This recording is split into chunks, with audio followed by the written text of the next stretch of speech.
ठीक है, ठीक है।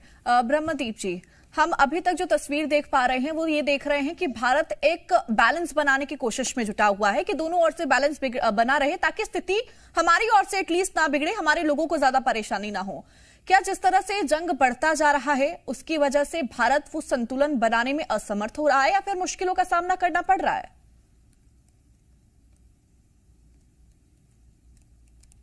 जहां तक महंगाई का सवाल है तो आपने देखा कि पाकिस्तान जैसे देश में हल्ला मचा हुआ है। 11 दिन का वहां पर स्टॉक बचा हुआ है। श्रीलंका में हालात खराब है, बांग्लादेश में हालात खराब है।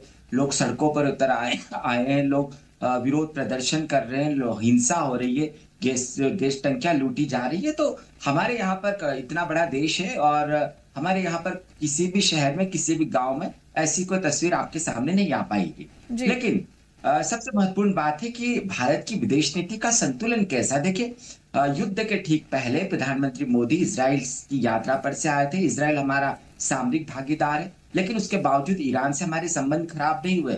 अभी हॉर्मुज जलडमरू मध्य से जो कुछ चुनिंदा जहाज गैस और पेट्रोलियम लेकर गुजरे वो भारत का है। इसका मतलब है कि भारत ने संतुलन से को बहुत अच्छे से साधा है।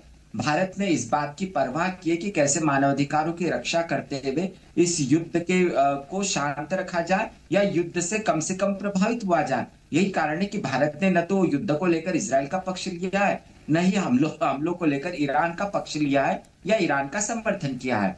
तो भारत की विदेश नीति बहुत अच्छे से काम कर रही है। लेकिन हकीकत यह भी शकुन जी कि दुनिया में जितनी जटिलताएं उत्पन्न हो गई है, महाशक्तियां एक दूसरे के हितों के लिए लड़ने लगी हैं।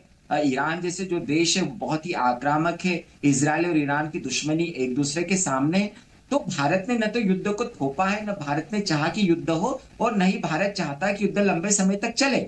इस बीच यह भी दिलचस्प है कि सऊदी अरब से ऐसी आवाजें आई है कि भारत यदि चाहेगा तो युद्ध रुक जाएगा। तो बाकायदा हमारे विदेश मंत्री और हमारे प्रधानमंत्री दुनिया भर से संपर्क में है और यही कारण है कि अब धीरे धीरे इजराइल, अमेरिका और ईरान के बीच मध्यस्थता की बातें होने लगी है। और यहां तक कि हॉर्मुज जलडमरू जहां से ईरान ने जहाजों को बाधित किया है वहां पर भी अब जर्मनी जैसे जो देश है, जापान, दक्षिण कोरिया, ये लामबंद होकर ये सुनिश्चित कर रहे हैं कि कैसे वहां से जहाजों को सुनियोजित तरीके से आने दिया जाए। तो कुल मिलाकर हमारे सामने हमारी विदेश नीति बहुत अच्छे से काम कर रही है। यही कारण है कि हमारे पास स्टॉक है। हमारे यहाँ पर पेट्रोल के और डीजल के दाम नहीं बढ़े। लेकिन यह भी सच है कि जब भी दुनिया में युद्ध होता है तो आयात और निर्यात से ही दुनिया चलती है।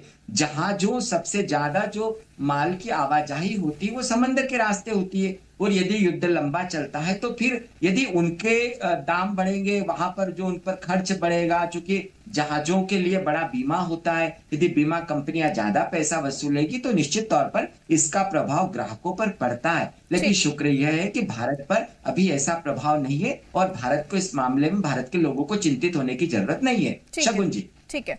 रविंद्र जी, अभी तक हम क्या तस्वीर देख रहे हैं? दो अलग अलग ओपिनियंस लोगों की तरफ से आ रहे हैं। पहला ओपिनियन ये कि महंगाई हो रही है, हमें परेशानी हो रही है।